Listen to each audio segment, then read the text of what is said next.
μέχρι σήμερα αβέβαιοι.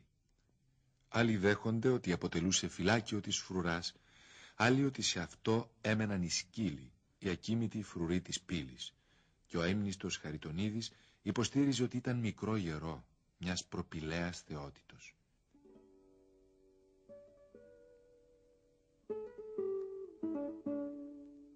Στα νότια της Ιταποθήκης Φρουραρχείου βρίσκεται ο ταφικός κύκλος Α, το βασιλικό τμήμα του νεκροταφείου που ανέσκαψε ο Σλίμαν το 1867. Αποτελείται από ένα κυκλικό χώρο διαμέτρου 28 μέτρων που περικλείεται από διπλό κύκλο με κάθετες πλάκες από ψαμίτη ή κονχιλιάτη, δηλαδή ψαμίτη που περιέχει απολιθωμένα κοχύλια. Στο δυτικό ήμιση του κύκλου Α βρέθηκαν 6 βασιλικοί τάφοι, στους οποίους δίνονται συνήθως λατινικοί αριθμοί από 1 έως 6. Βρέθηκαν όμως κι άλλοι μικροί, με μικρό βάθος λάκι, σκαμμένοι στο βράχο, στους οποίους δεν δόθηκε σημασία και οι οποίοι καταστράφηκαν με την πρώτη ανασκαφή. Στους 6 βασιλικούς τάφους του κύκλου Α βρέθηκαν σκελετοί 19 ατόμων, 8 ανδρών, 9 γυναικών και 2 παιδιών. Προφανώς τους νεκρούς τους έθαβαν ντυμένους με πολύτιμα φορέματα, με πολλά κοσμήματα, καμωμένα καμιά φορά ειδικά για την ταφή και με άλλα που είχαν χρησιμοποιηθεί στη διάρκεια της ζωής τους. Στους τάφους επίσης βρέθηκαν αγγεία που αρχικά θα περιείχαν τρόφιμα για να χρησιμοποιηθούν στο μακρύ ταξίδι τους προς τον Άδη.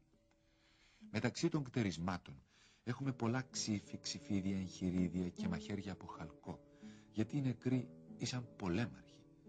Μερικά από αυτά είναι χρυσοπίκυλτα και άλλα με θαυμαστή ένθετη πολύχρωμη διακόσμηση.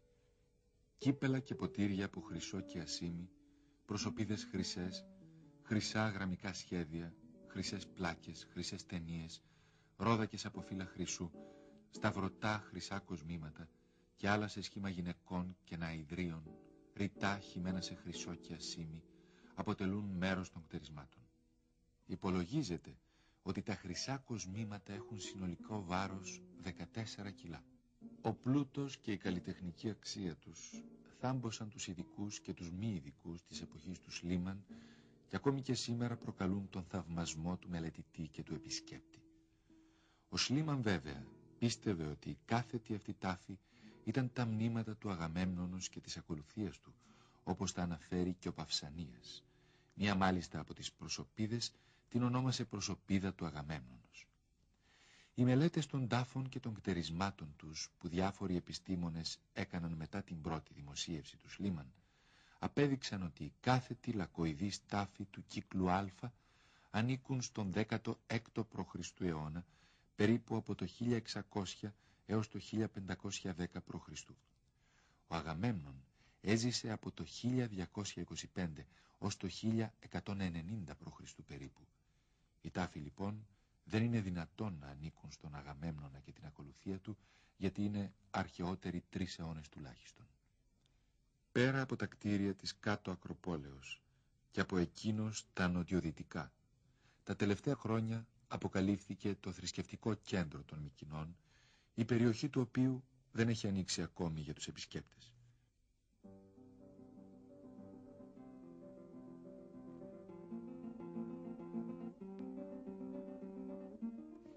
Τα θεμέλια του Ανακτόρου αποκαλύφθηκαν από τον Χρήστο Τσούντα και ερευνήθηκαν πάλι από τον Γουέις και τον Μιλονά. Διασώζονται πολύ λίγα και δίνουν αμυδρή μόνο εντύπωση της πραγματικής έκτασης και του μνημιακού χαρακτήρα του κτηρίου. Η κύρια είσοδος ήταν ένα πρόπυλο, τετράπλευρο, με εξωτερική μονόστιλη και εσωτερική επίσης μονόστιλη στοά. Η εσωτερική στοά του πρόπυλου ανοίγει σε μια μικρή αυλή, από την οποία αρχίζει ο δυτικός μεγάλος διάδρομος.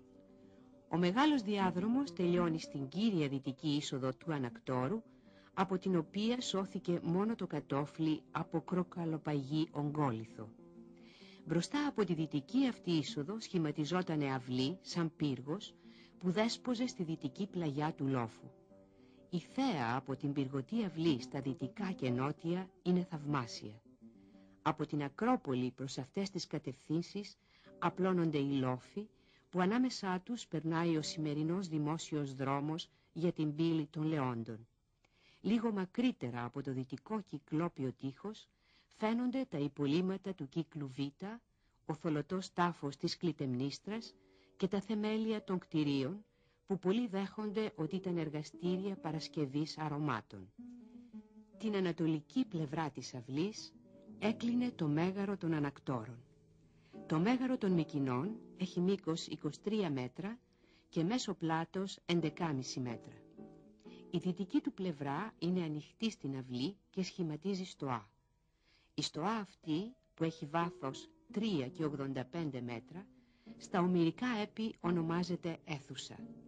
Δυο ξύλινες κολόνες συγκρατούσαν τη στέγη της, που βέβαια κάηκαν και δεν διασώζονται, παρά μόνο οι πέτρινες βάσεις τους που διατηρούνται στην αρχική τους θέση. Λίγα ίχνη από τις γύψινες πλάκες, που αρχικά σκέπαζαν το δάπεδό της, διατηρούνται στο νότιο τμήμα της αίθουσας. Σε αυτά διακρίνονται δύο βυθίσματα, χρήσιμα για σπονδές. Στη βορεινή πλευρά της αίθουσας, στην τελευταία φάση του μεγάρου, είχε ανοιχτεί μια είσοδος που με μια ξύλινη κλίμακα οδηγούσε στην ψηλότερη ταράτσα του Ανακτόρου.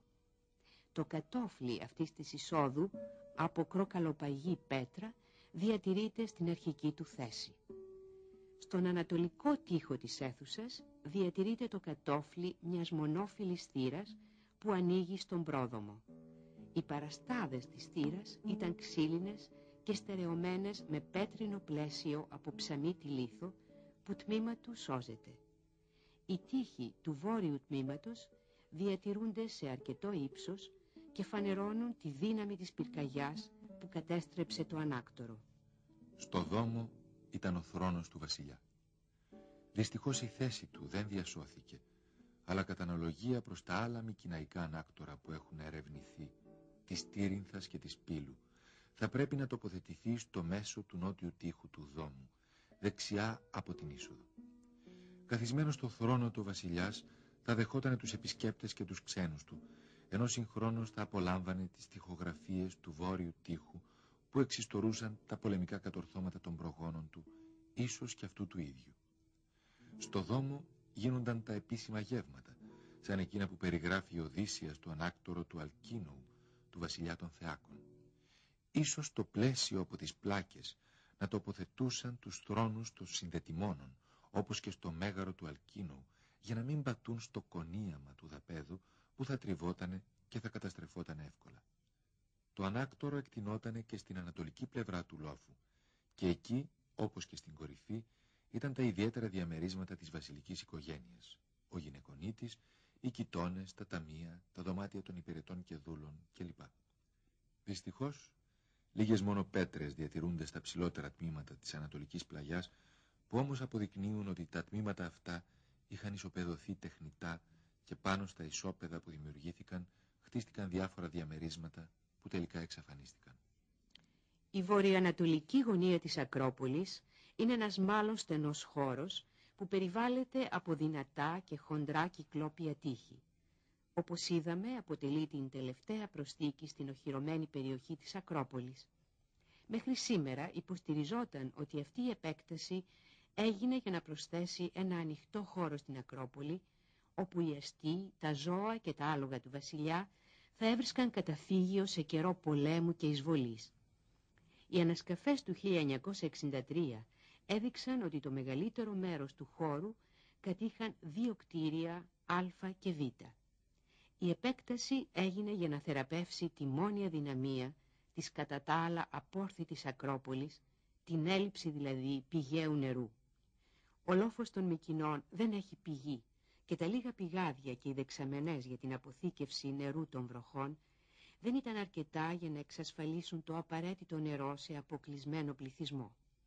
Η προμήθεια νερού εξασφαλίστηκε με την κατασκευή υπόγειας δεξαμενής, για την οποία έγινε η βορειοανατολική επέκταση στο τέλος του 13ου αιώνα π.Χ. Η είσοδος στην υπόγεια αυτή δεξαμενή βρίσκεται στη βορειοανατολική γωνία της επέκτασης και στο βόρειο κυκλόπιο τείχος. Έχει το σχήμα υψηκόρυφης κάμαρας, χαρακτηριστικής της μικηναϊκής αρχιτεκτονικής των τελευταίων χρόνων. Μια κατηφορική κλιμακωτή κάθοδος διαπερνάει όλο το πάχος του βόρειου τείχους και συνεχίζεται υπόγεια και έξω